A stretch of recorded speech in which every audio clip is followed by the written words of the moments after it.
in 3, 2, 1.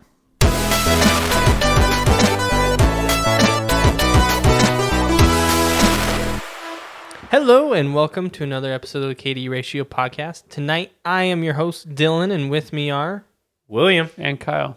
Whoa. And right now it's a pretty slow time when it comes to gaming, so I figured we'd go into some different topics just for fun to see what our thoughts on. We touched a little bit on them in a previous episode here, but I wanted to talk about space and aliens and all things like mystical and cool. That includes cryptids and paranormal stuff. We'll get there later, though.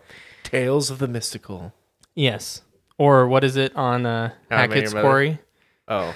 Bizarre yet bona Yeah, bizarre yet bona fide. We're going to go into that. No. So, let's see. With space, aliens, we talked about what we thought First Arrival would look like. I want to talk about what do we think aliens actually look like. What do you think they actually look like? Yeah. Dude, I honestly don't think they're going to be like a physical being like we think them to be, like something fleshy. I think just considering, like, unless they have an invention that they can pop across the universe in an instant. I don't think they're going to be like a fleshy being existence. I think they're probably ultimately going to be like maybe digital, like some kind of hybrid type situation. But I honestly doubt that we're going to see like any kind of, because it just doesn't make sense. Like if you think about it, right? Like, okay, if we were to go visit another world, we wouldn't enjoy that time, right? First of all, let's say we were to get over there instant, but let's say their world was twice the size. It was in the Goldilocks zone, so it had similar oxygen levels, so let's not even consider like any kind of suit you'd have to wear. Well, let's just say it was like twice the size of the Earth's planet. Or I think it works actually as a square root, so it doesn't have to necessarily be twice the size, but let's just say it has twice the gravitational force. You're not having a good time there. No. It's difficult to breathe. It's difficult to walk around. You're not staying for long. Like it's just not enjoyable because it would be so difficult for you to even sort of navigate life. Like it's not like going down to the beach and relaxing and hanging out. And then that being said, if it's like too light, you're there for any like length of time, your muscles are going to atrophy, and then you go back to Earth and it's going to be miserable. So I think in terms of like aliens and what they might look like or be, I think it's going to be much more of like a digital solution, hybrid solution, or like hologram, or like maybe it's a digital messenger that then like can take people back to their planet or something. I really I can't, unless they come up with some way to like, I guess if you can harness the power of gravity and like you can warp through space, you probably could just like float anywhere you are. So maybe it doesn't matter, but well, yeah, I was just thinking of this today, and I think it's, a lot of sci-fi authors use it as inspiration. But like out of all the species that we have on Earth, we were the ones that got lucky. But like, could you imagine if it was like flies that just happened to all of a sudden become intelligent? Yeah. Like, so they could, it'd be really difficult, but flies could be some species off in space. They could easily get off of planet Earth, right? Yeah, and so they're like tiny rocket. Exactly, not much gravitational force to fight against. Exactly. But like, they could. The species on Earth are so vast that I don't think we could even possibly imagine what. Yeah, I mean, look at we have bacteria, we have slugs. What is it? A tardigrade? A tardigrade, which the species that always gets wrapped around when they bring up extinction events because it's existed through all of them. We have monkeys, we have us, we have fish, bugs, snakes. But I mean, like, imagination's all yours. Mm-hmm. The cuttlefish. We have. Do you think sharks. a natural form of evolution would lead you towards like a more bipedal state? At least to develop into like the type of intelligence, because like obviously if you become an apex predator like a shark who hasn't evolved in like a million years or whatever, there's no need. But like is there something more versatile about being like, bipedal like humans are? I think the thing required for evolution is some sort of thumb. The opposable thumb. That's it. Just the the opposable ability thumb? to work and engineer and alter your environment, control your environment. That's the only argument I've ever seen made in sci-fi of why every species is some form of like biped is because that they say that's how evolution kind of pushes naturally progresses you. Because you keep your hands available, right? And so you can create and do things like, unless you had like, I could see insects, like where you had 4 legs or something and then 2 working hands. Like I could see that, but you definitely need some sort of thumb or something appendage that can interact, that's available, I think. Interact and hold and manipulate. To use tools. Yeah. But I see now I also wonder what prevents like a species like flies. Well, okay, maybe not flies, but like lions or even monkeys from what prevents their brain from taking the step to ours? I think, well, I mean, I'm not even going to sit there and say like I know any of this, but I think that we were so like, I think the change that we made was. Are you specifically talking about thumb or the jump in intelligence? In intelligence, like so I think that the difference was we had like serious predators, and we like had the ability to communicate. Like I listened to this podcast a long time ago, and it was talking about how like our vocal cords might be like one of the largest strategic advantage over other animals. Like we could make a lot of unique noises with them, and that was able to like, so maybe we were able to develop very early on, like some rudimentary language, like move, stop, kill, like very basic language that could allow us to kill like very large animals like mammoth or something, and then take that food and store it for a very long time, bring it back, and like, you don't have to hunt for another 3-4 days. But I think that I think our vocal cords probably like our ability to communicate and our pack mentality. Because I think in a group, like you have to be smarter, right? Because there's like dynamics and social dynamics that you have to play on. See, but like wolves, they exist in a pack, right? Why aren't they more intelligent? Like, why are we one of the few species who can actually recognize ourselves in the mirror? I think we just hit the luck of the draw.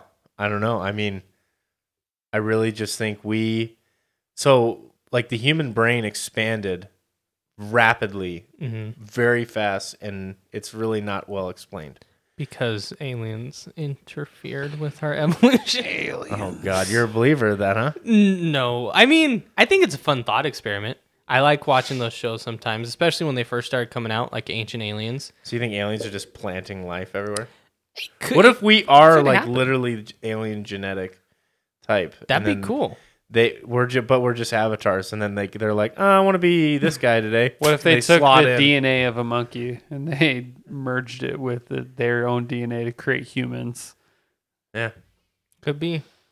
I mean, have you guys ever watched those shows like Ancient Aliens? Oh yeah, I have. I watched it before it was a meme. Yeah. So like some of that stuff is pretty weird for like ancient civilizations to have. Oh, we just had huge jumps in technology. Yeah, or like where they have some of the images, right? Where it's like it looks like UFO or it looks like some type of flying machine. And it's like, well, why did they come up with that? Or another one I love is like, Bigfoot. Why does he exist in multiple places? In multiple places, yeah. Explain. Like Bigfoot in the Americas, right? Native Americans have stories of Sasquatch. Then in the Himalayas, there's the Yeti. Very similar thing. And so it's like those are two separate sides of the world, but they have the same story. So, and there's a lot of that with Ancient Alien type stuff too. It's like there's two separate sides of the world that have the same idea. Yeah, I think that probably can, I don't know, my opinion on that is you could probably boil that down to just fear, right? What do you fear the most? Well, humans by far are the apex predator. So you would fear a human because they look human. Mm-hmm. now they're just absolutely massive, and then they're covered in hair because they're not human, right? Because you would just say like, oh, that's just a giant human. Well, what do you got to do? Like, okay, we'll make them have hair. I don't think that's that far of a stretch, but I think fear. There's plenty of reasons why to come up with make up stories or people who think they hear things or see things. Like the brain is very powerful when scared, and I would imagine that a lot of times when those stories were coming up and people were constantly hungry and had to fight for their food and lived outside and stuff like that, like I'm sure your brain ran rampant with stories and ideas of like, oh God, that's the Yeti, that's Bigfoot, whatever it is, because you fear the thing that is the most deadly, which is humans. See, with Bigfoot, I lean more towards, I don't think there's any Bigfoot alive anymore. If there is, I'm happy to be proven wrong, but I think it was the case of probably like the dying of some ancient Neanderthals, and they just got stories were generated, and then it creates that fear, and so then people start to see it when it's not there. But I think the origination was the dying off of Neanderthals. That would be the oldest story then ever. Yes. Because Jesus, how long have Neanderthals been extinct? Like 200, 300, 400,000 years. So somehow we've been able to carry these stories down. Well, yeah, and that's people are like, where are the bones of Bigfoots? Oh, they bury them. I don't believe they bury them. Man. They hide the bones because they know, or they're interdimensional beings. No, I think we were lucky. I think we had, so we came from, what, chimpanzees or something? I don't know what the lineage is. Well, even modern chimpanzees are very different compared to the ones we evolved from. So we came from some subset of monkey, right? They were all, I mean. And so I think we had a capacity for like, we just had large brain, like just physically a large brain. A popular theory right going now. on. Yeah, but not much going on. Yeah. Then we developed thumbs, and then it was became a communicative, collaborative species, and then we started thriving in that. And I think over time, as that developed, this knowledge pushed, and stories and language was developed, and all this stuff sort of just evolved. I think we definitely hit the jackpot. There's no doubt about it. We don't even really know. There's just a bunch of theories out there as to why our brains evolved, at a faster rate than other mammals and other animals. There is a theory I just looked up. It's called the cultural brain hypothesis, and it does have to do with social groups. A long time ago, millions of years ago, our ancestors, they, according to this hypothesis, were so involved in complex cultural groups and like societies that they had no choice but to like their brains to develop, because they didn't know, like they couldn't have a small brain and interact and work with each other in the way that it required, because we were the weaker of the species, and so we had to group up to survive.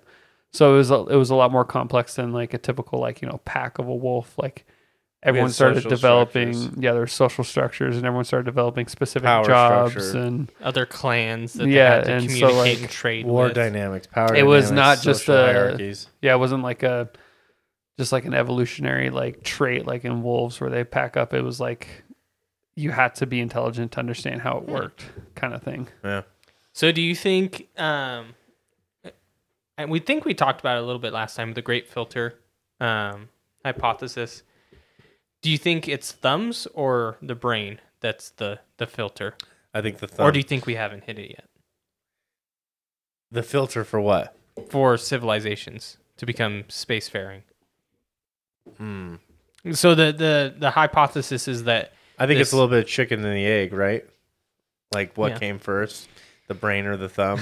And in this case, the thumb came first. I think, honestly, the thing that allows for those complex social structures that Kyle was just talking about is the thumb. Like, you don't have any sort of semblance of civilization or anything like to have other than, because like when you're in a species, like what do you have? You have basically stores of food, and that's it.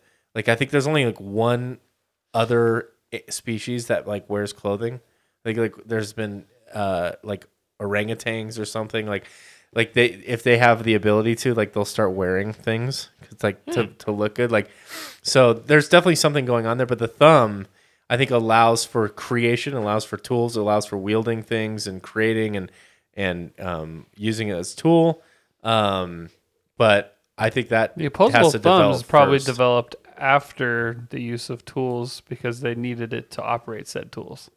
Yeah. You think the tool came before the ability to create the tool? When I use the word tool, I think I'm being very basic about it, but like a stick, and they're using it to dig, or they're using it, and I feel like, because right now you see monkeys doing that with sticks already. They will like sharpen a stick and use it for certain purposes, and I think so. But they have thumbs, not opposable. But they have 5 fingers, and like so they could still work it. Yeah, but it works better with the opposable thumb. Absolutely. So I think the tool came first, and then we evolved the opposable thumb To use them better. to be able to better use the tools. I agree with Kyle. That makes sense. I am, full disclosure, not a biologist. Or We are not all experts in this an field. anthropologist or any of that. There's no ologist in my title. Besides podcastologist. Mixologist Whoa, on the bro. weekend. Mixologist. So, thumbs. I could see it. Because that allowed our brain to Have you seen- evolve. Have you It's you crazy to seen think that 2001: A Space Odyssey? Oh yeah. I love that beginning part where it has nothing to do with the rest of the film, but they show like basically the first primate, like the first monkey to use a weapon, and he's like staring at a bone, and it's like it's playing this orchestral music in the background. It's all super epic, and it keeps going back, the monkey and the bone, the monkey and the bone. He's like, the camera keeps going back and forth, and then finally he picks it up and hits one of the other monkeys over the head with it, and he's like holding it like. It might have been something like that. He's just like, In fact, bone. it might have been because we were, we were not at the top of the food chain. Yeah, we It were might have vulnerable. been if before they were a tool, they were a weapon. Could have been weapons first and then tools later. Well, I think a weapon is a tool. I think you have to. But I don't think maybe the primary purpose wasn't like digging or kill. It was more like Hunting. it was like we were being attacked by these things. Now we have an advantage. We could stab them when they come in. Yeah, it's crazy. It's crazy to think that like this little thing that you take for granted, has such an influence on evolution. Because if you listen to anybody talk about, it's like, what are the things you need? You need like a complex like language. Mm-hmm. You need the ability to manipulate your environment, and you need like the computational awareness, like the computational ability to then put those things together. And so like we sort of hit the jackpot on that. And then considering how long we've been around and then how recently it's like actually transformed, like when was the first actual city or civilization, like anything that resembles like 8,000 BC or something like Some that? crazy long time ago. For us, but not the galaxy in the universe.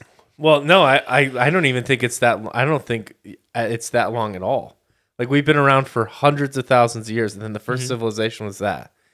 Like we finally figured out farming, so we could like. Not everyone had to be a farmer. A nomad, yeah. Right? You didn't have to like pick up and move. Like we started selectively breeding crop, and we learned about okay, rotate your crops so that different soils can have nutrients replenished. Like all these things that we sort of take for granted and just sort of know as a collective knowledge and collective wisdom, we had to work through, and it took forever. Like imagine, like before civilizations, like you hit like a limit probably. You wanted a tribe of maybe no more than 30, 60 people, maybe. Like anything more than that, it starts to become too big, too hard to sustain. You gotta you have other problems. And then boom, all of a sudden you get like the first civilization to ever creep up, and they have to solve for all these crazy things. And then the stuff that's gotten lost to history or bigotry, or sexism or whatever, for over 10,000 years we've had only half the race basically producing at an academic level because we haven't let women into the conversation, or how many great civilizations like the Romans or the Greeks or whatever, that crumbled and created an event. Like it took us a very long time to recover from like Rome falling. Like the concrete itself, like it took us forever to figure out how to make concrete like that. They added limestone, and that was the magical ingredient. There was no progression until the Renaissance between like it was like 500 AD until like pretty much like 11 or 1300 AD because of like basically religion. They were so like kept that's what caused the Dark Ages and everything. So there's a whole lot that could have been, could have changed just based on if there was more progression. Who knows where we'd be now? We could have wiped ourselves out if there was no Middle Ages, but. And then just how much the world's changed to like different things like, climate change and things adapting over time. Like, I had to look it up because I thought this was correct and I was, but, like the first civilization, like the first city ever was like in like Iraq, like that so area. Far what do you mean so far? that we know of. Oh, there was probably, yeah, right. Yeah. But like one that hit a scale that had, history be able, like you could see remnants of it. But like now when you consider, I'm just looking at photos of what it is now. It's like, it's a total desert. Like you couldn't, I couldn't imagine like, oh, this is where we're going to put, like 10,000 people or something. It's just kind of crazy when you look at like the difference in how long things took. It's just crazy. It just really is. So like the original like Silk Road, and like how it just blew people's minds. How they like had pavers and stuff, and how they were able to like ignite an economy. Like we were so close, and then war, ravages everything, or the plague comes in, just sets humanity back by 50 years, by 100 years. Yeah, it's crazy because certain parts of the world were more evolved at that point, and then something happened, and we lost all that knowledge. Like you were saying with Rome and all that, but it's crazy. Now we're so interconnected. I think we'd be fine if like Russia decided to implode. We would have their collective knowledge already because they have our collective knowledge. Now it's much more intertwined. Yeah. Well, the internet was like the great equalizer, right? Yeah. Now information is shared. But like look at the trade-offs. So just the history of city, like trade-offs would be higher rates of crime, higher mortality rates, higher costs of living, worse pollution, traffic, community times. Like, I could see if you're like a small village, or like a tribe or something, you would never want like more than an X amount of people because then all those things start to step in, right? And you have to solve those problems. You lose that like close cultural tie, higher rate of crime. Oh my God, I can only imagine the crimes back then. I can only imagine the prolific serial killers that existed the punishments in that era. Yeah. The punishments as well. You'd steal bread from a vendor. No due process. He would literally kill you. No due process. Like he did it. Okay, I believe you. An eye for an eye. Yep. Hand for a hand. And then we go and and invent religion on top of this, and now it's like even wilder. Like now you're killing people for something larger than your tribe, and it's just religion has been so ingrained in society. That's why I think it's no different than Bigfoot. It's like a natural. I do. It's like a natural, I don't know, evolutionary trait to want to believe there's something bigger than yourself. I think it's and also that's why the very first original like religions, if you were, is usually like sun worship because you could see it and it floated in the sky and it provided you warmth. It's also a way to curb human behavior too, right? Like, hey, Santa's watching. I think I'll be a good kid. I think it became that as it went on, but I highly doubt that they were worried about that when some of these very early ancient religions were being formed. And I think it didn't really evolve into, Santa's watching probably until like Catholicism really took over, like the Roman culture. No way. All those ancient Egyptian civilizations fighting over the sun gods, and hell, there was so many ancient wars waged. Like, well, there was because they changed their gods. No, I think you're wrong in saying that it was developed specifically to manage the populace. I think that's a benefit. I think people benefit, like the kings and the leaders like exploited that. But I don't think that's why it was formed. I don't think they were intelligent enough in those days to specifically come up with something to, I agree with that. The Egyptians, they had a lot of their stories were also like lessons. A lot of religion is lessons, of how to be a good person. It's like a moral compass. Yeah, the Bible is just essentially a collection of stories. Yeah, that tell you how to act. How to make decisions based on values. Some are kind of weird. Some get very weird. What's the one about I think a lot of that, though, is his kid. Yeah, sacrifice your son. Oh, I'm just kidding, but... Yeah. That's what you do. You do for God. Yeah. I think a lot of that, too, is potentially lost in translation. So do you think aliens would have religion? I think all culture would at some point. Doesn't mean they currently do now. By the time that they would introduce themselves to us, they could. I can't discount that. I think there's a place for spirituality everywhere. But I think it'll be more like a morals based thing by the time it, they became society, became spacefaring. Yeah, I don't think it'd be like a spiritual. I don't think it'd be religion as we know it, but I do think there will be some level of like spirituality. Still that's present. what I was saying. Because like, if you look at our species, like especially now, where I don't farm, I don't grow my own crop, like I work on a computer, like I do something. I don't substantiate anything to like physical goods, that people consume like for everyday life that are required to survive. I don't do anything like that.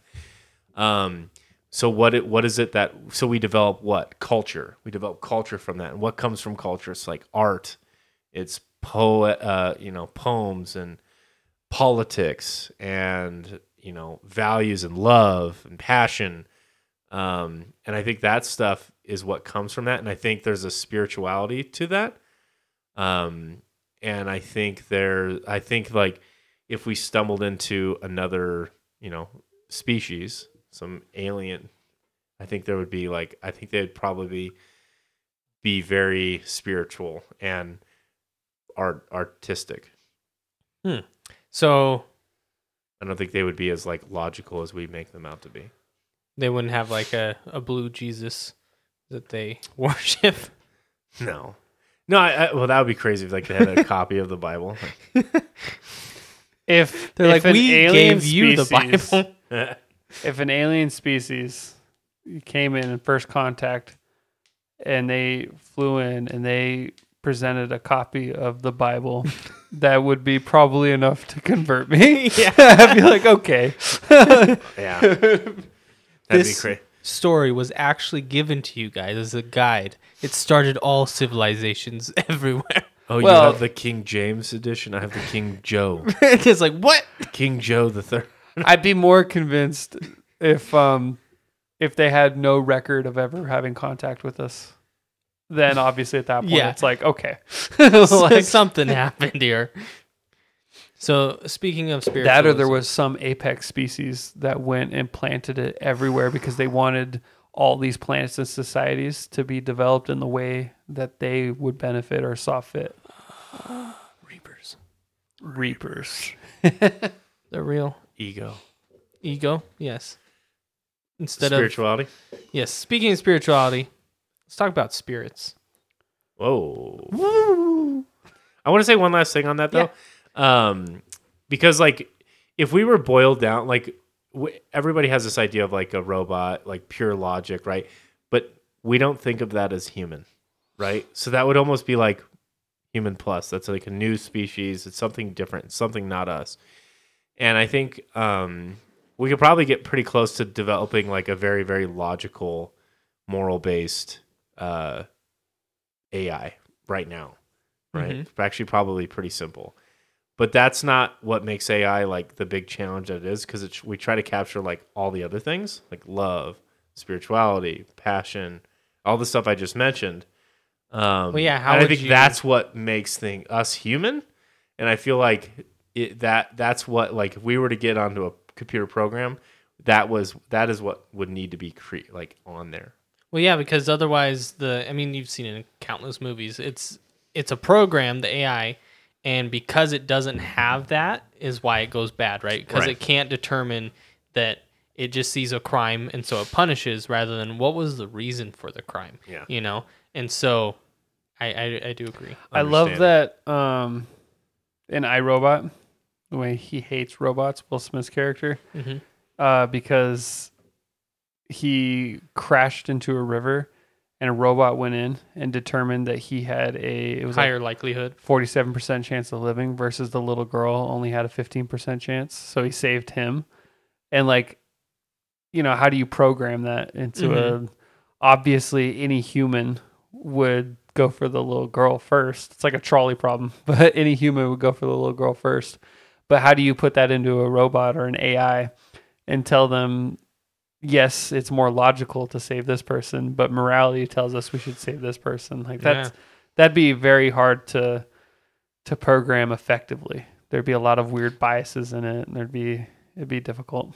It'll be fascinating seeing what the future holds for us as far as AIs or space. Like it'd be so cool. We're at a pretty good time to see a lot of interesting things happen, at least in the very, very early stages of that. Oh yeah. I'm all for, people are really against it online. I don't know why, but all for the colonization of Mars, just to see like if we can. Why are people against it? Because they're like, we should be focused on the problems here, not worrying about Mars. That's the thought behind it. I hate that argument because it's like, why do we have to focus on one? Usually, you know how many millions of people there are? We can tackle multiple problems at one time. I mean, usually we benefit from great efforts like that. Yeah. Like Velcro. Think about all the things that we benefited from when we tried to land on the moon.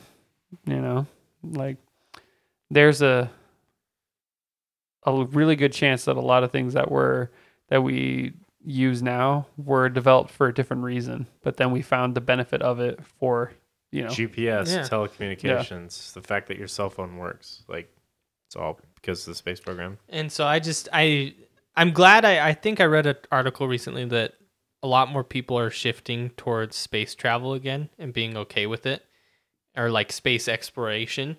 But that's one thing I've struggled to understand is the people who are against it. It's old people.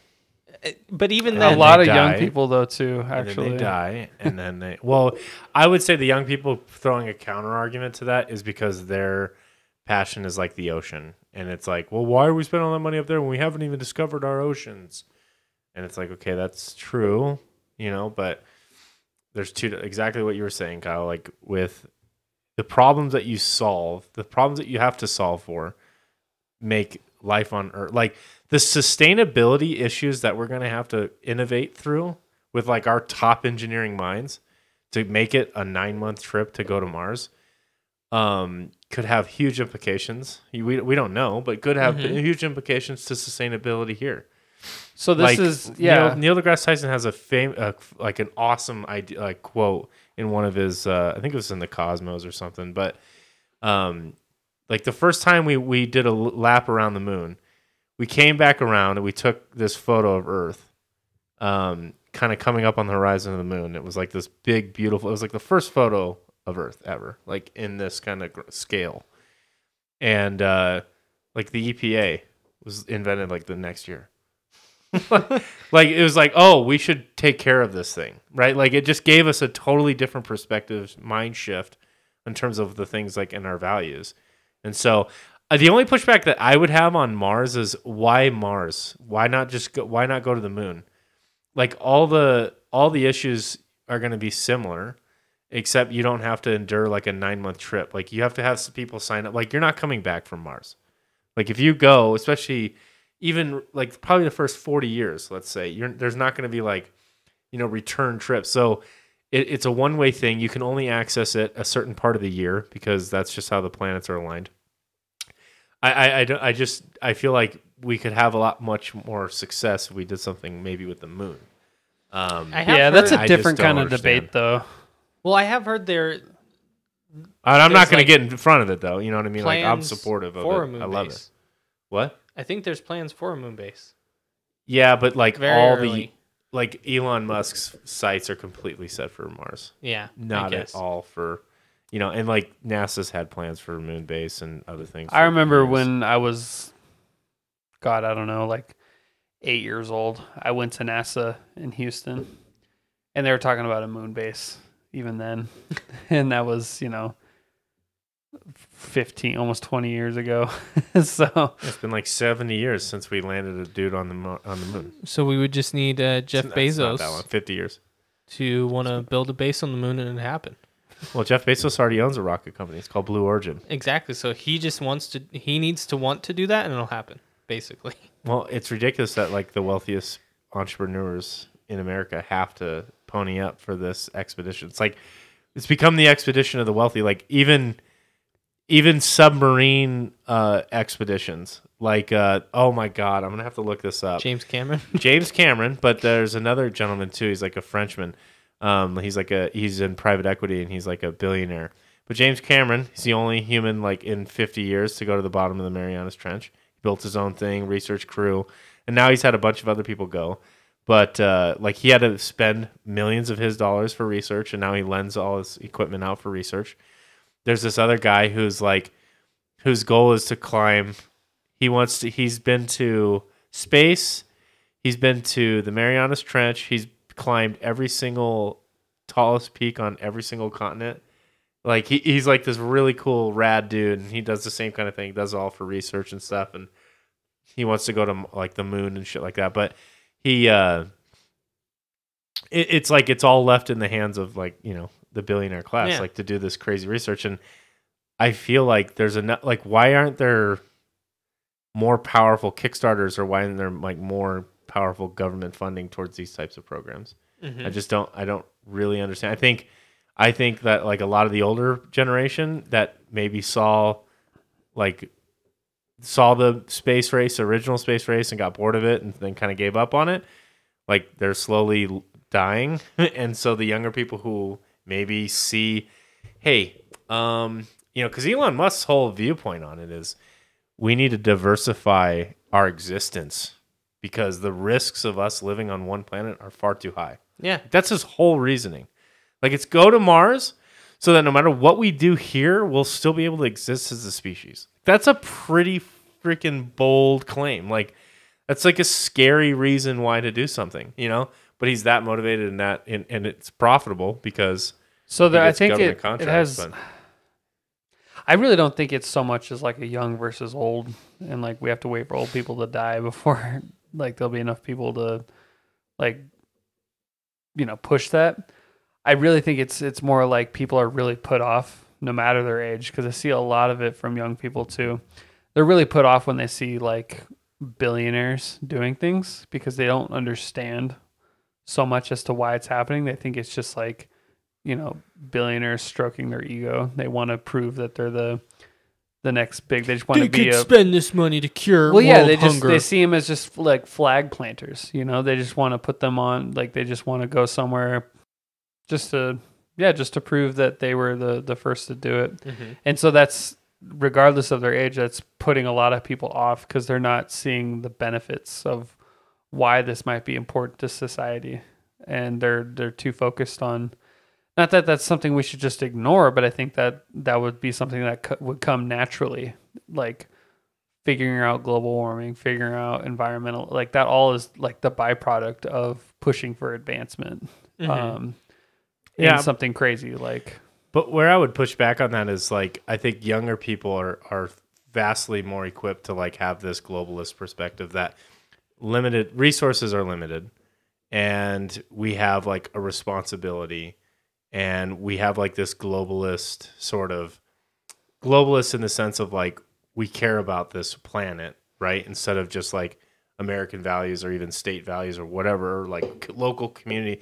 We have much more of a global perspective versus like older generations where it was like really community based. America. Yeah, like because you didn't have that view. It was just like us versus them. Mm-hmm. Versus now it's like, okay, it's still us versus them. Those dynamics still exist, but we also have this responsibility as well, because I think we've ascended to a point in terms of knowledge and capabilities through technology that like we do realize like, holy shit, we have the ability to get off this planet. We have all this ability. Like, how could this get screwed up? Well, we could blow ourselves up.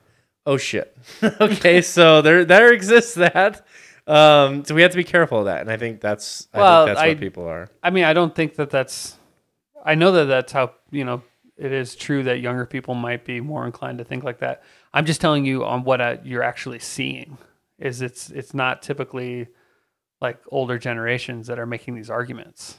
A lot of them are younger. Like if you read anybody that's talking about this, it's more like people between the ages of 20 to 40. I think that's also just because it's become cool to shit on the billionaire class. Mm-hmm. And the people that are pushing for it are, the people like Bezos and Musk, mm-hmm. and they're all boomer age. Musk, I don't know if he's he's more like Gen X, but well, I mean that's definitely I guess a feature of like modern capitalistic societies where you have like this vast separation of like income inequality, right? Where you have like obscenely rich people, and so they can like do all these like really really cool things, but it's super visible for everybody now. Yeah. But one thing that I have to remind myself of is like, one, they're super wealthy because they've provided some value. Someone's deemed it valuable. Like Amazon obviously ships a lot of goods and has been a huge downward pressure on inflation for years. So it's provided some good 2-day shipping. It was the only thing that got me through the pandemic. They did not skip a beat, and I loved it.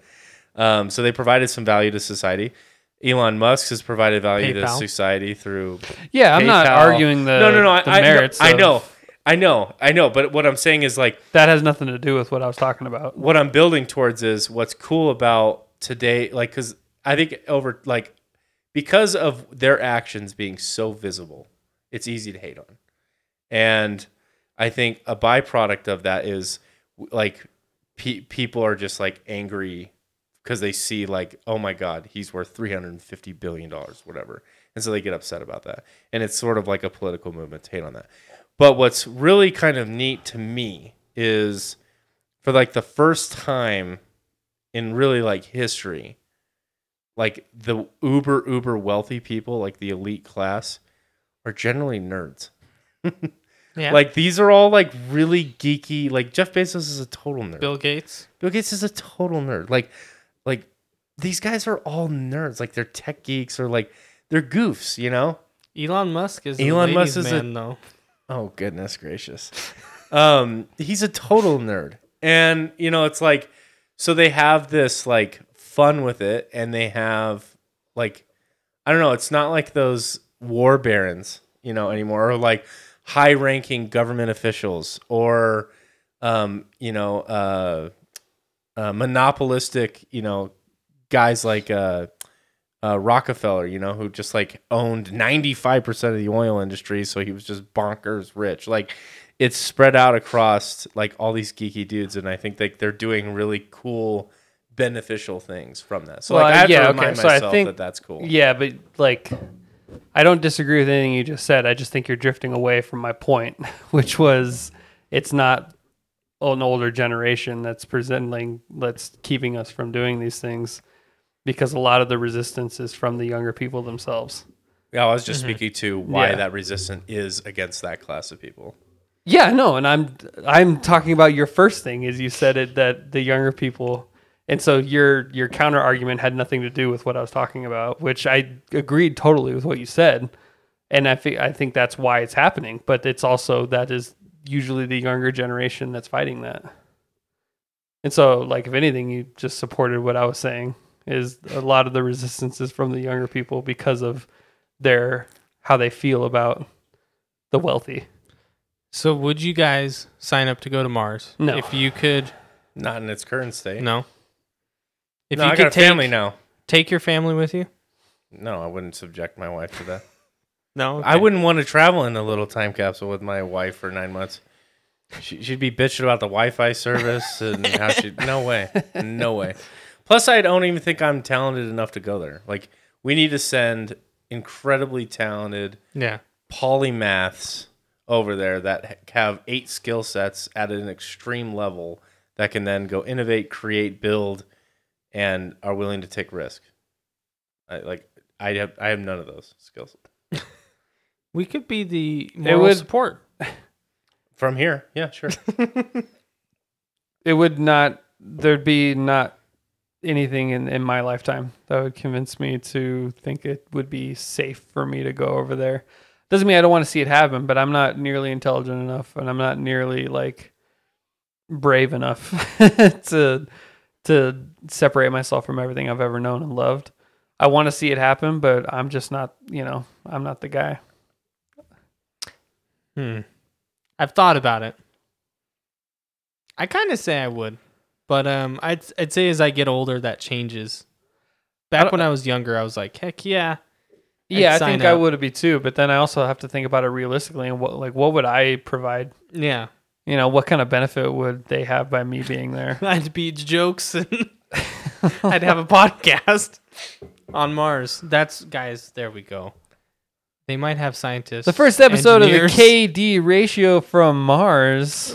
They need entertainment. And where the people they choose? Yes. They'd still have access to all of the normal entertainment. We could still beam them information. But not us. It would live in the Mars what bar I wouldn't go to see that. No. That's the only form this does not even need to be watched live in any. We could do stand up. We could So how about now all of a sudden we got all these skills, yeah. Huh?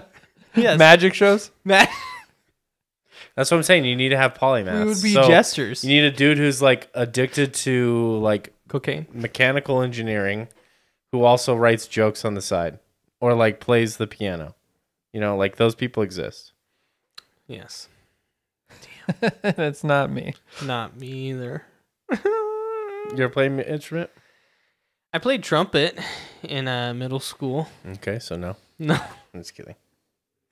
Did you guys? I played the trumpet. Piano for a while. Yeah. What if they need you to program, Skin stuff flute. in space? Skin flutes? I played a lot of skin flute. Program stuff in space. Yeah. What? Yeah. Like the piano? No. Tune it? They need an instrument tuner? There's I don't know. They have like a lag factor of like 8 minutes. So anything that like required like a software push, they could still have the engineers on Earth do that. Oh. So but I'm saying like if they need to physically build something, yeah, Wouldn't be much help. not at all. Me neither. Well, after our dreams are crushed by that. Well, I mean, they could probably do like you ever heard of the Vinci Machine? I think you talked about it. Yeah. It's like basically whatever you do on one end, like the other end does. So you could do like microscopic surgery at a distance, but like the machine is way more accurate in terms of your movement and stuff. It's like a mechanical, imagine like a Da Vinci machine, but like something with that could allow you to build things like homes and stuff, like a full-on robot. So you could then like, you have a worker on Earth simulating that, so you don't have to have the AI programming trying to build a freaking house. Like maybe we aren't there, but like you have like a Da Vinci machine type creation where you can then like build things on Earth, but it's actually happening on Mars. Some guy has a virtual reality headset on and he's working away in Mars. And he's just building homes. Like, so I got to go to work. And you're just like, you go into a sim and you're like actually doing work on a different planet. That'd be pretty cool. That's pretty Tony Stark level stuff. Yeah, we would need to make some advancements for sure. All right. So any more space topics you guys want to talk about before we No, I want to transition to spirits. Spirits? I got excited about that. Okay. What are your So like ghosts? Like alcohol? Alcohol. You thought it was going to be about ghosts. What is your guys' favorite liquor? No, we'll talk about ghosts and just kind of, cryptids and all that. I want to hear first, what is Do you guys believe in any cryptids or ghosts? And like, if it is one, which one do you believe in? No. To all? Yes. Okay. Kyle? I am inclined to say no. I think that Okay. every story is based in something, though. I'll change it then to what is your favorite cryptid or like spirit? Like story, just in general, Santa Claus. Santa Claus? Okay. Yeah, for sure. lighthearted. I think they could be used I think they can be used in a super positive way. Like I love the whole story of Santa Claus, that whole idea, like for kids and Kris Kringle. yeah, it's such a nice story of like, oh, you're not, got a slave workforce of elves. And no, it's like fun because like as a kid, if you just knew your parents were giving you gifts, like it's cool. But then like the idea of like Santa coming, the whole like traditions of it, dressing up the house and stuff, like it's really like a powerful thing, and I like that a lot because I think it's a tradition, especially in my household. So yeah, I fell in love with it. So that would be mine, Santa Claus. What about you, Kyle? I like scary stories, and I like things that'll make you think twice about doing something. But as far as like a favorite, Yeah. I don't know. I like all of it. It's fun to just watch and listen to. Yeah, I'm not sure if I necessarily have a favorite. As much as I do enjoy watching those shows and seeing how weird and outlandish some of the stories are. Like one of my favorite examples that I saw that I to this day laugh at was this show called like Monsters and Mysteries in America, and it's this show where they interview people and then they have like dramatic reenactments of what they went through with monsters. And this person was being attacked by garden gnomes. And so they dressed up like little people, like garden gnomes, and had them like run around all scary. Like real? Like it wasn't presented comedically? No, it was real. This person was like terrified. He said that his life was a living hell while they were attacking and terrorizing. And they had the red hat. They had like, it was just funny because it's like, beards. Yeah, they had white beards. They had the red hat, and it's like gnomes. So why were you so excited to talk about this subject if you don't necessarily believe in them? Because it's fun. Oh, okay. Is it? No, I didn't know if you didn't have something like to specifically add, like I've seen a ghost or something. No, I've encountered things that I can't explain, but it's very hard for me to chalk that up to supernatural. But that doesn't mean I don't like a good ghost story, and I don't like something that is entertaining. But for me, I think the reason I can get super into things that are like supposed to be really scary is because I know that it's not real. I think maybe if I thought there's any level of realism to it, I might panic and not want to hear it. I don't know. Do you like, after you watch a scary movie, do you turn the lights off and run to bed? No. No? I don't think I've ever felt scared like that. Really? If I'm ever worried about anything, it's about something real.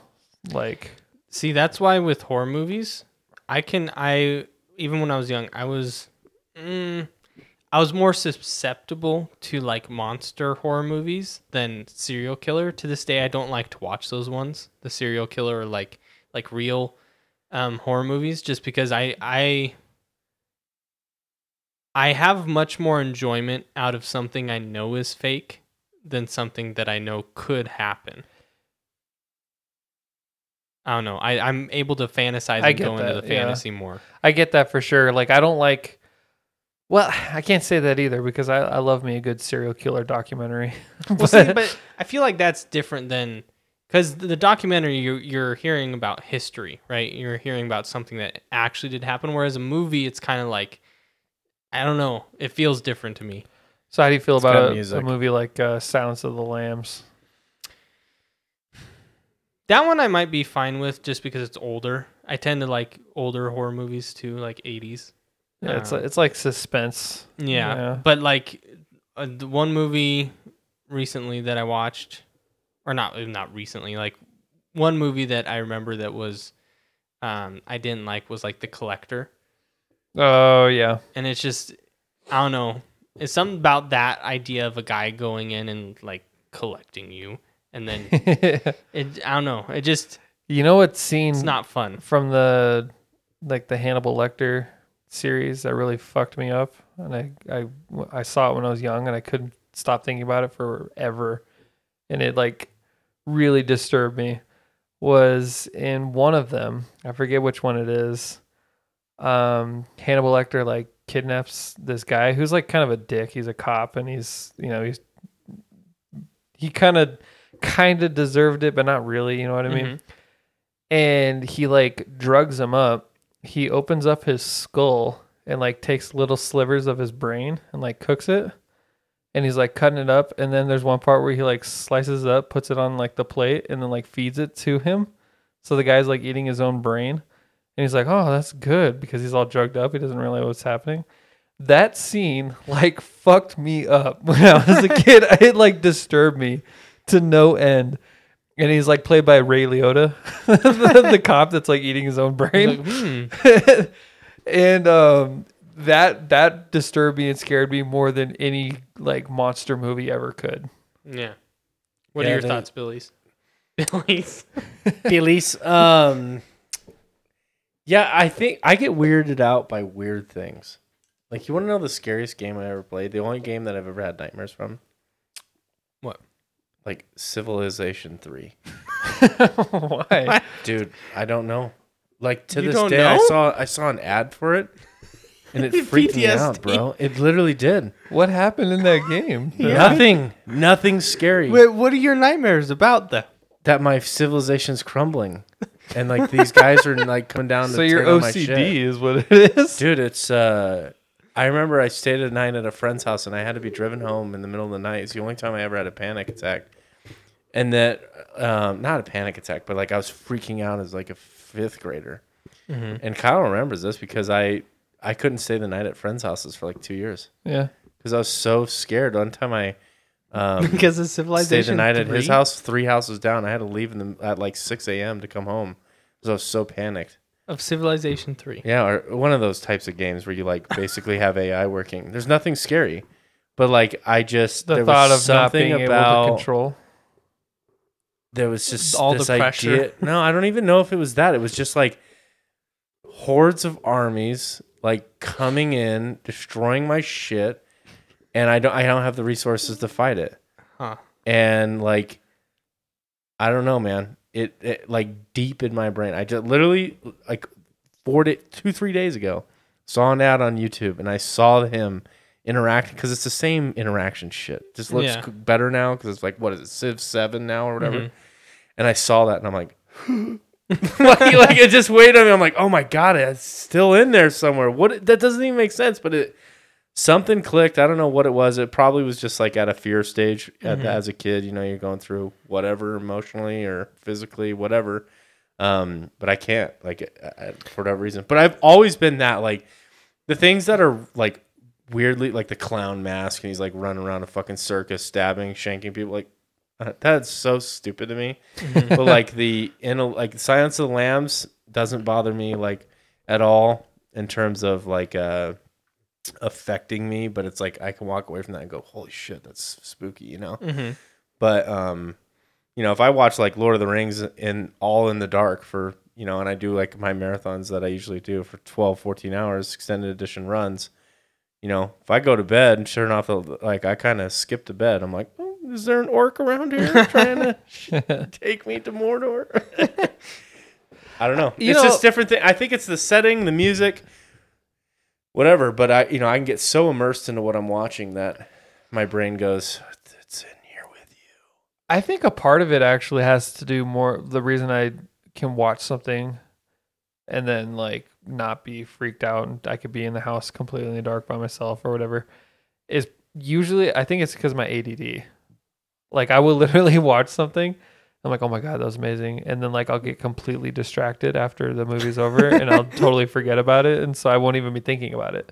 So it's not necessarily that I don't get scared; it's just that my mind moves on very quickly. You don't see. fester. I almost have the opposite effect. Like I feel like I'm addicted to Adderall when I'm sitting there watching like a movie that pulls me in. I can get so immersed into what's going on. Like I forget I'm looking at like a screen. Like I have no attachment to my phone. It could buzz in my pocket. It doesn't break any focus. You know, I'm so dialed in. And versus like how my wife watches movies, and it's like, if it's an hour and a half movie, she's on her phone 35 of the minutes. It's like, are you even paying attention? Like I am so like if the lights are off and like I'm a part of the movie, oof, it can wig me out. So Billy said, you know, he still gets disturbed by civilization or any type of thing like that, right? Kyle, is there anything to this day that still disturbs you to like that point? That brain movie, eating brains, cannibalism. Cannibalism. Yeah, cannibalism really like probably because that disturbs me, and I think it's because I snuck and watched.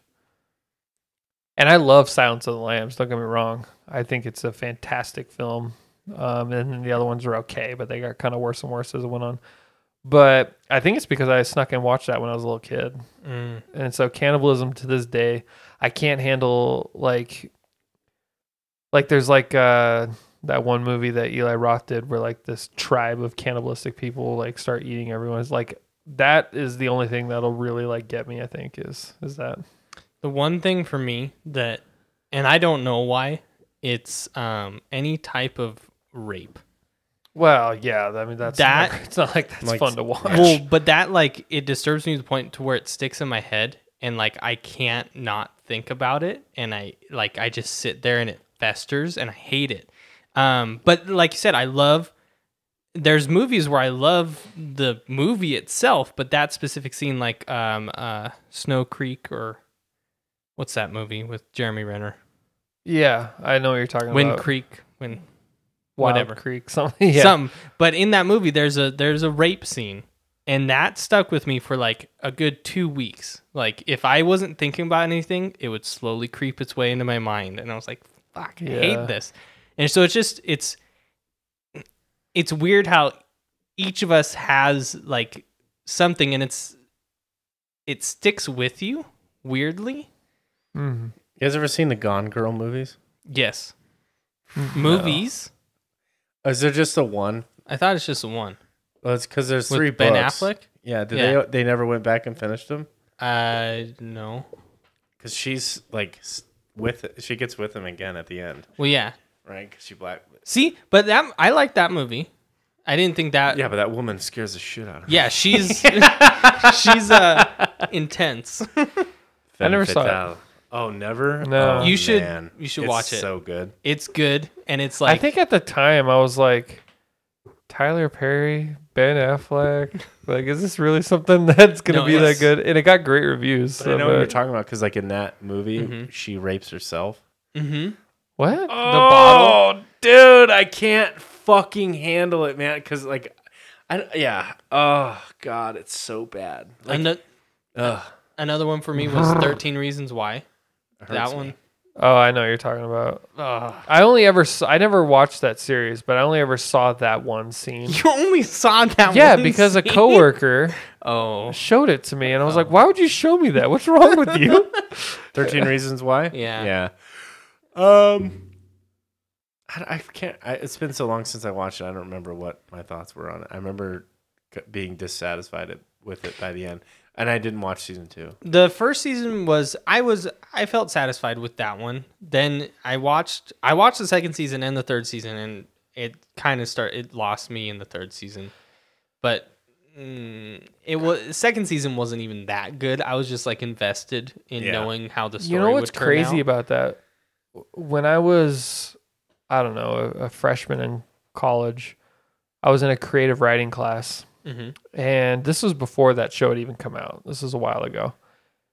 And it was creative writing. Everyone wrote short stories. And this one person, they wrote a short story about like a very intense experience that was very reminiscent of that scene from 13 Reasons Why. And they were like, you know, it's a fiction class, and you know, and this person was like, well, this actually happened to me. and like actually said that in the class, and the professor was like, oh, well, let's just Oh God. and he was so awkward, like, how how do you move on? yeah, how do you move on from that? And then so like he was like, oh, let me go ahead and talk to you after class, and then we kind of just brushed past it, moved on. But this person described it, and it was so much like that. And then I saw that that scene like years later, and it made me really sad because I started thinking of this person who I don't know at all. Mm-hmm. Like I never talked to them once. And it's like really, I think it's the reason it sticks with you is because like that kind of stuff can happen. Yeah. I'm not saying that that's common for that kind of thing to happen, but maybe that's why, because rape is such a realistic but horrible thing, but it's something that happens, and it's like it goes against like cannibalism. It freaks me out, but it's not like you're gonna read a story every other day, and so it's I can see why that might be very like triggering and very like hard to let go. I've always and then there's other things like murder that you don't even blink twice at, but like a dog dies, oh man. It depends on So it depends on how it's presented. You're watching an action film, John Wick. You're like, he kills like cool, 20 people. dudes. kills 100 people in one movie, and you're like, awesome. But then exactly the saddest part of the first John Wick is his dog dying, and not even the fact that all these people murdered a city. like this is just a bodyguard who probably didn't even know what he signed up for, and he gets shot in the head by John Family's Wick. dead, or devastated, Man, we went way off topic from spirits. I almost feel like we gotta like put a trigger warning. That got a little deep. Yeah. I'm sorry if I'm the one that brought it there. It didn't. No, we ended up there. But we'll bring it back to light and ghosts and stuff because I wanted to ask more around. Have you guys ever been ghost hunting, or would you ever want to go? I know snipe hunting. Snipe. What's that? Oh, you never Billy, heard of the snipe? They're What's real. a snipe? It's like a camping thing. So parents would tell kids about No, snipes. this is real. He doesn't know. So Oh, God. snipes are Like the these Easter Bunny? creatures that they live in the woods, and they'll slowly come in, and they'll hunt, and they take children away. So you got to find them first. Oh God. Okay. Yeah, and so like So just don't camp with children, and you're good. they would always tell stories and be like, if you find the snipe first, it's probably different for everyone. That's just how my parents said it. They're like, if you find the snipe first, then they'll run away and never come back. So they would send us to go snipe hunting. And then I found out later that snipe is a very common term that people would use to like ghost stories. It's always snipes. Or water babies. Water babies, yeah. That's the one I was told of, and I swear I heard him. Swear, but I was young and Brain is powerful, man. my brain made up stuff. But would you you went snipe hunting? But would you ever want to go ghost hunting? I think my wife has gone.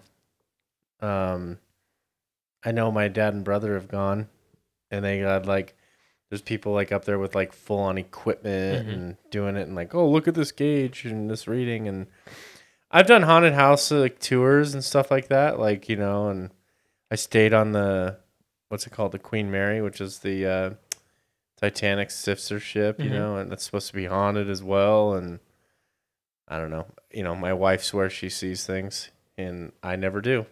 So until I see something, I will now But you're allow open. my brain to wander. You're open to go. Yeah, absolutely. Yeah. Kyle. That would be fun. But like I said, I've never done anything as an adult. I wouldn't spend hundreds of dollars on it. Let's put it that way. I'll tell a story about I trespassed on this government condemned- property. Yes, Area 51, and Heard of it? It's You were a part crazy. of the Area 51 raid. I saw That like him, 50 people showed up for it after Naruto it running was- right out there with the rest that of was them. too much publicity. I went another time. Too mainstream. Too mainstream, yeah. But I went where we're from. There's this place that was referred to as the Demon House.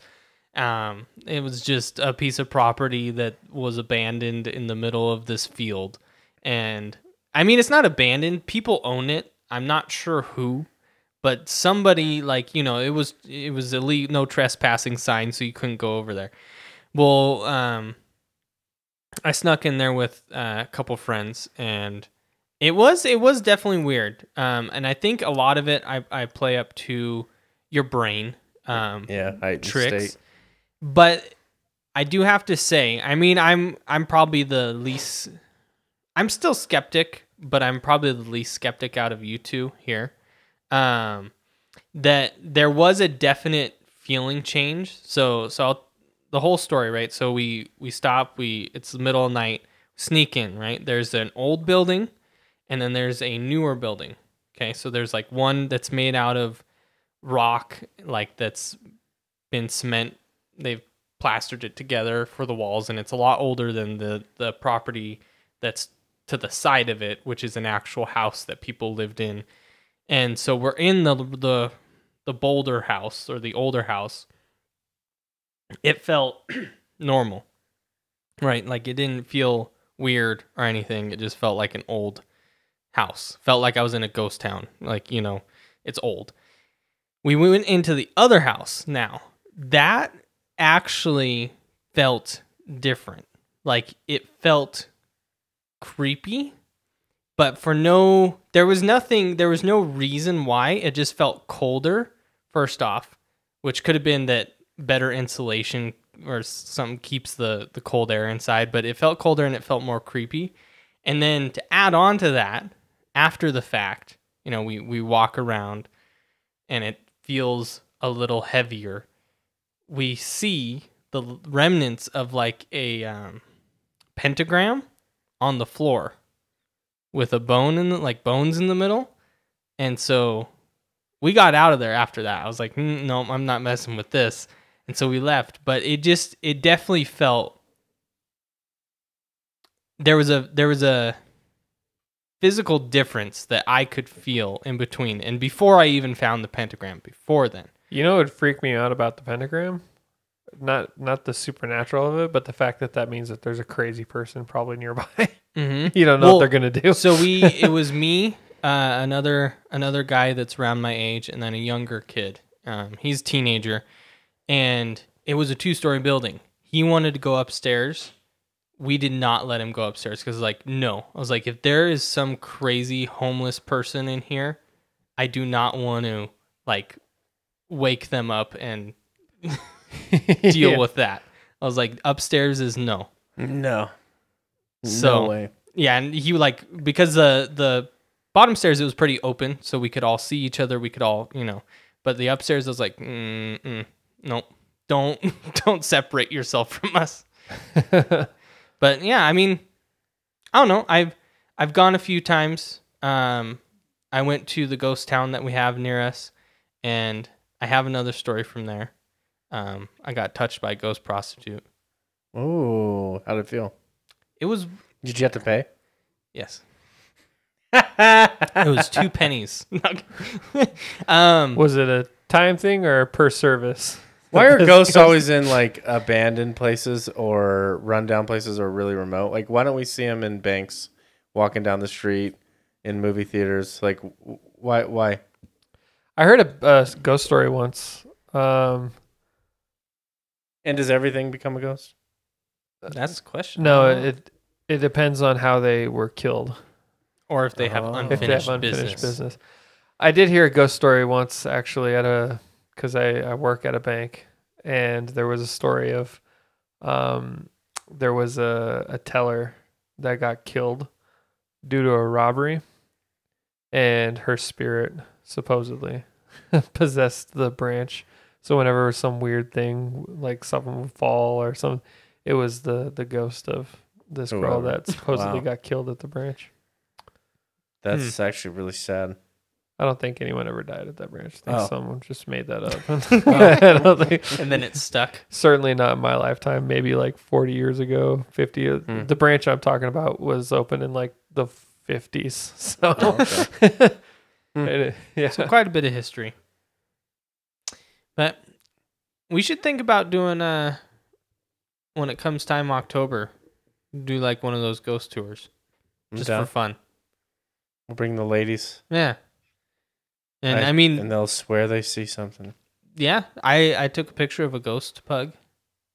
Ghost pug. Ghost pug. Yeah. Or pig. You took a picture of it? I have a picture on my phone.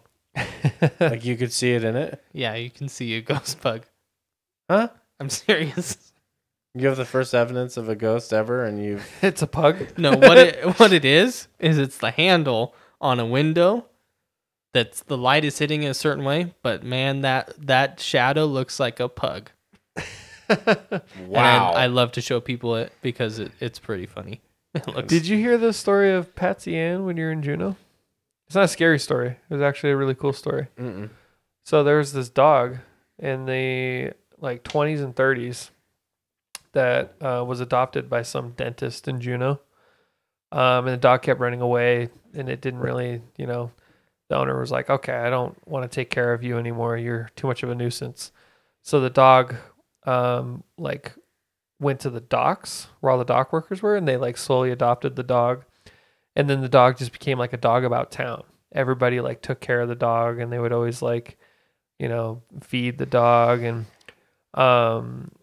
then one day they were gonna I don't even know who, like a pet catcher or an animal catcher was like gonna try and catch him and put him down, and the whole town lobbied against it. So they declared the dog the official like guardian of Juneau, and it always, whenever a ship was coming, she would always run out to the docks and greet them. She always knew, had a sense that a ship was coming. And there was one time where they all went to the wrong dock waiting for a ship, and then she went to the right one, and the ship showed up to where she was standing. Huh. So she became like the official greeter of Juneau. And then when she passed away, they commemorated her by they took her fur and they made a statue of her, so her spirit watches over the docks of Juneau. Oh, that's pretty cool. It's a pretty cool story. I looked into it when I like that kind of stuff, because we got off the ship and we saw this giant statue of a dog, and we're like, "What's that about?" And so we looked it up, and I talked to some local shop owner, and she told me that. That's pretty cool. I like that kind of stuff. I like the positive stuff. The positive ghosts. So, do you have any experiences, either of you, unexplained, not ghosts, just something unexplained? One time I prayed really hard, and I felt like I felt the presence of God. What really? Kind of presence? I was part of the Christian club in high school, and we were praying at lunch, and I felt this tingling sensation in my feet. Huh. And it was very strange. It was very, very wild. I forget what we were praying about, but we were it was a pretty good prayer session. So there was a lot of shit going on at that time. But, yeah. What about you, Kyle? Didn't do enough to keep me in the loop, though. When I was a kid, I went to my aunt's place, and she lives in Northern California, and she lived next to this wheat field. It wasn't like corn. It was a big field. And I saw this triangle floating above me, and it had I don't even know what on each corner. There was some kind of weird energy. And then instead of flying away, it went straight up, and it just kept going up and up and up until it disappeared. And I swear, no one believes me, but I swear you, Kyle. I saw it when I was a kid. Huh. Yeah. But that's the only thing I've ever seen in my life How big was it? It was from where I was, and my perspective might be warped because I was a little kid, but it looked like it was at least probably from end to end, a couple 100 feet. Oh, massive. Okay. Yeah. Wow. But it was really high up. And it didn't make any noise either. It just went and disappeared. Wow. And I don't know what that was, and maybe my little kid brain was warping into something that it wasn't. It might have been something very basic, but that was enough for me at that time to be aliens. They're real, proven. So that's the only thing I can't explain. I don't know what that was, and if I would have seen it being older, then maybe I might have been able to wrap my head around what happened. But What you actually saw. Huh. yeah. That is wild. What about you? So the only physical thing was the prostitute ghost, because I can actually recreate what that felt like. So we went please do in vivid detail. We went on a ghost tour, and we went to this prostitute's room, and the tour guide is like, "Okay, everybody, hold out your hands like in a circle," and we'll ask. I don't remember what the prostitute's name was. It was like Susie or something. Boring prostitute name. Susan. I mean, it was Cinnamon. She was from the 1910s. You know, it was pretty common. Just a working woman trying to provide exactly. for her kids. That whore Susie. But There goes Susie. she's like, okay, can you touch somebody's hand? And I can recreate the feeling I felt. So if you run your finger across your palm, you know, you feel the pressure of your finger. After that, you feel like this almost like cold, like tingly sensation. It's like a few seconds after your finger's done. You feel that? That's what I felt. And it was so weird because I don't know, it's cool that I can recreate what I felt and that it was a physical thing. But yeah, that's the only physical one. Where was this? It was in Like it wasn't just randomly you guys decided it was a tour. It was a tour. Okay, that's what it was. Yeah. It's in the ghost town that's near us. Oh, gotcha. The other one I have, and it's one that I cherish, is are your guys' grandpas alive? Yeah. Yeah. No. Do you have a grandparent that's passed? Two. Okay. So let me ask you, with the grandparents that passed, can you remember, like, can you hear their voice?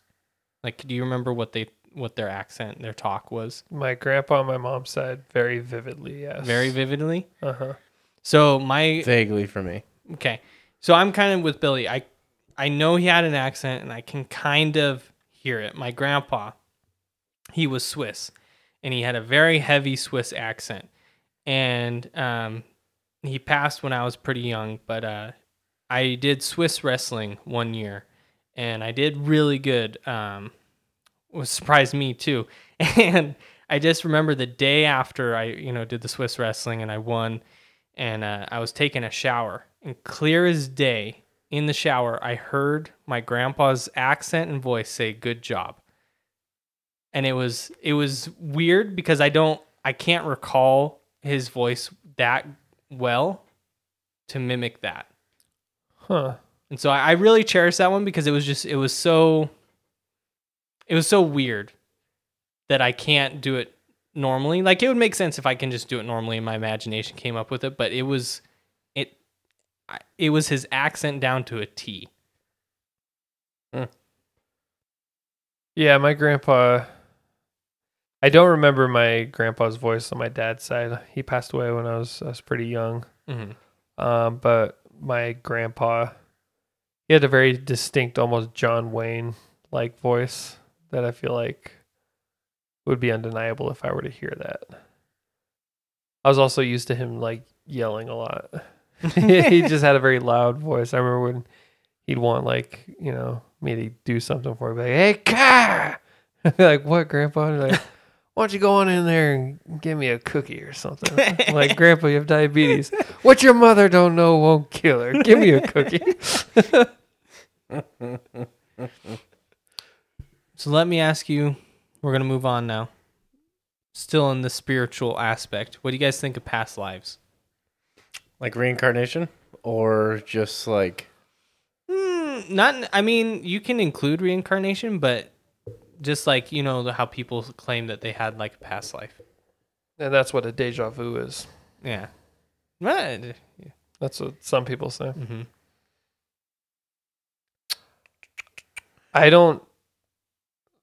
I personally haven't been presented with anything that would allow me to believe that to be true, but I also kind of like the idea of it. It is kind of comforting to think about, that each sliver that we have on this in this existence is like a chance to do something, and you have infinite chances. And so I mean, like, I like the idea of it, but like it's very hard for me. I'm a very like logical person for the most part, and I have a hard time wrapping around my head how that would ever be possible, you know. So so that always kind of beats me up whenever I try and be spiritual about anything. Billy?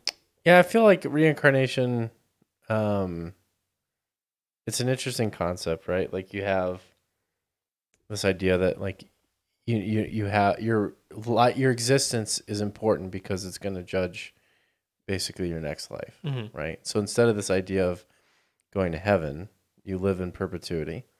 You don't necessarily bring your memories or your thoughts into each existence, but you set yourself up for success or regress, depending on what you accomplish. It's kind of an interesting thought, but no, it's not one that I subscribe to. No. So growing up, my mom, she would tell me that she thought I had like a past life. And I do remember my past life. No, I'm kidding. Clearly. Crystal. No, I do remember when I was young, for some reason, I loved King Kong, the movie. The new one wasn't out yet with Jack Black and the 2008. I loved that old King Kong movie and I never watched it. I just liked it. And I really wanted to be a movie director, like really bad. When anybody would ask, that's what I would tell them I wanted to be. And I remember those, but my mom tells me that the one thing that, like, I guess made her believe it or think it more is that one time I told her that I said that when I was in heaven, I was watching a bunch of people on TV and choosing who my parents would be. And I watched my mom and I chose them. You said that? I said that. Kids That's say weird. the craziest things, Right? man. It's very strange. How old What were would you? cause you to say that? Like, is there any reason you would have seen something like that on TV? I don't know. It was too young for me to personally were you? remember. Huh? How young were you think? When you said that? That's very strange. I must have been maybe 5. Old enough to, have conversations, but I don't personally remember saying that. But that's what she said. She said, I described the room. I was in a room and there was a bunch of TV monitors. And each one had a different person. Like the Matrix. Yeah, I guess. Well, that's all just Yeah. variations of him. But And so I was watching each person's life and I got to choose who would be my mom. Huh. Yeah. it's like that And movie. you chose her. Yep. What's that movie that just came out? The Pixar movie, Soul. Soul. That's like that. Yeah. And it's so, I mean, I think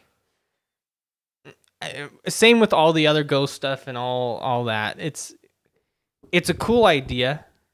And I haven't written it completely out, but I definitely need I need evidence to prove. Like you see those stories about the kid, those kids that the news picks up where he's like, I remember my name was John and I lived on this street, and then they look it up and he's real. And it's like, I don't know if I buy that one. I think that's a lot of influence from other people. Whenever there's a little kid involved, it's usually because they've been told. Kids are also just enormous liars. Did you guys ever scare your parents like with something? Like they'll tell a story about it to this day. For example, when I was young, this is something I don't remember, but my mom says I did it. We were in the house. You're just creeping your mom out left and right. I was running down the hall, I guess. We were playing, and I stop at her bedroom, and I look in, and I look up, and I'm like, and then I turn around, and I'm like, Mom, who's in your room? And just scared the shit out of her. Did you guys ever do anything like that? or heard about doing anything like that? That'll creep anybody out right there. My wife did that one time. She was dreaming. She sat up straight in the bed, and she's like, "Oh, hi." And then no. And then she goes, "Babe, who's that?" Oh, no. Wakes me up, and I'm in a full panic, but she's sleeping. And then I wake her up, and then she's pissed at me because I woke her up. And I'm like, what? It was like just 2 minutes of pure disorientation and me freaking out, thinking I got to fight somebody because I got to protect my family. I'm a pretty big sleepwalker and a sleep talker. Like my wife's used to it now, but it was a bit of a hurdle when we first moved in together. But when I was a kid, apparently there's a story my mom tells me, and I don't remember this at all, obviously because I was sleepwalking. But apparently I went into her bedroom. I like stood up at the foot of her bed and I aimed my fingers at her like I was holding a gun. And I said, I have to do this, apparently. And my mom like said, "What are you doing?" And then I just like went and fell asleep on their floor, I guess. And the next morning, I was like, "Why am I in here?" Like I was so confused. And my mom like put a blanket on me and stuff. And she's like, "You came in the bedroom last night and pointed your fingers at me like you're gonna shoot me." And I was like, "What? I don't remember this at all." And then there was also one time recently where me and my wife were sleeping, and I shot up out of bed and I sat up, and then I said, "Oh my God." And Tori was like, "What?" And I was like, "They're behind us." And I said it like super panicky. Like, "They're behind us." And then apparently I just laid back down and fell asleep right after that. And she was like, "What?" And she started like feeling the wall. She's like, "What do you mean they're behind us?" One time my brother, my parents slept with this huge floor fan.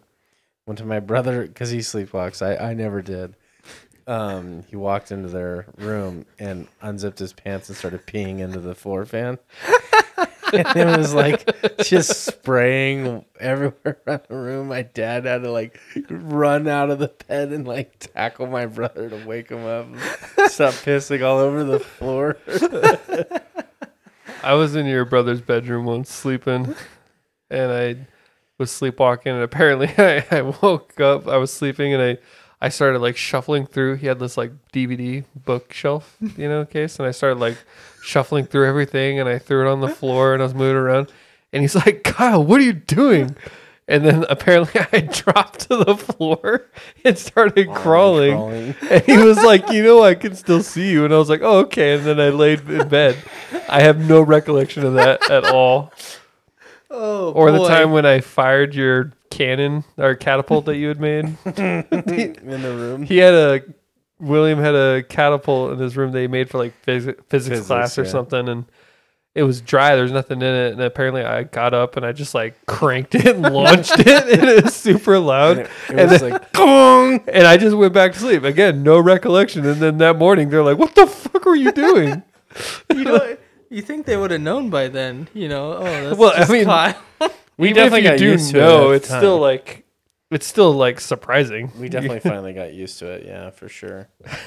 I don't know. I think the brain is super powerful, and I think the brain has the ability to produce psychoactive drugs. It's how we dream and things like that, and it's how we fall asleep. And I think there's ways to stimulate that, especially with fear and things like that, that produce those chemicals. And the brain's a very powerful thing to assume a lot of this stuff. So I think a lot of it gets created just by fear and imagination and stories. Like, why do we always fear the boogeyman or like ghosts? Like we all have this image of a ghost, right? Mm-hmm. I swear I saw that, and it's like, is that the only way a ghost can appear? Is that? So I don't know. It's just I think the brain is very powerful. So one thing I want to end on real quick, just fun little tidbit I learned. You guys probably have seen it on the internet, but have you heard about like your tongue and your brain? So if you look at anything in the room, your tongue knows what it feels like. Go ahead, look. Oh yeah, And it's weird, right? You not necessarily. I haven't licked that cardboard box over there, but I know exactly. I know exactly what that would feel like, or that leaf. Isn't that odd? Right? I think like even if it's wrong, I think your tongue like it'll produce an idea of what you think it should, and then your brain just runs with it. Because there Like has been touch, times too. where like there have been times where I've like seen something that I was about to eat, like food, obviously, and where I've had an idea of what the texture would taste like, and then it totally threw me off when I put it in my mouth. Mm-hmm. But yeah, Where are you going with that? That's it. I don't know. I I'm just curious. thought it was a fun little tidbit to end on.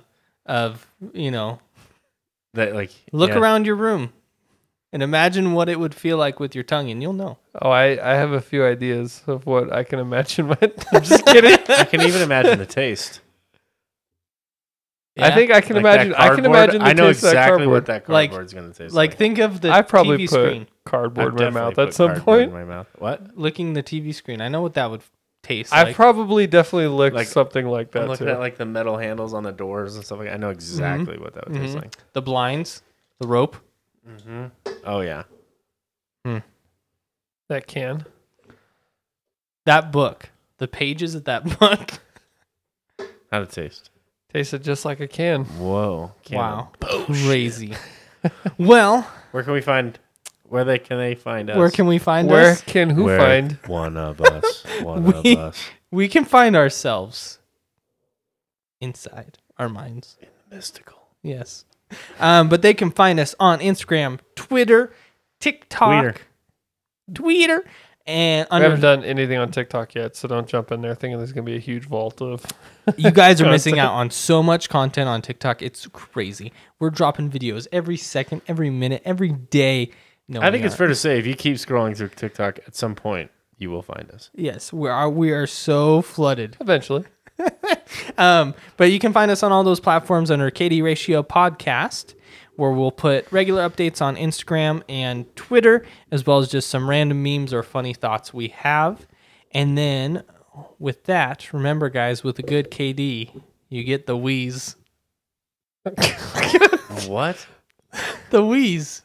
The wheeze? Yeah. What are you talking And remember, about? with a good KD, you get the dub. Bye, guys. Bye, guys. Bye.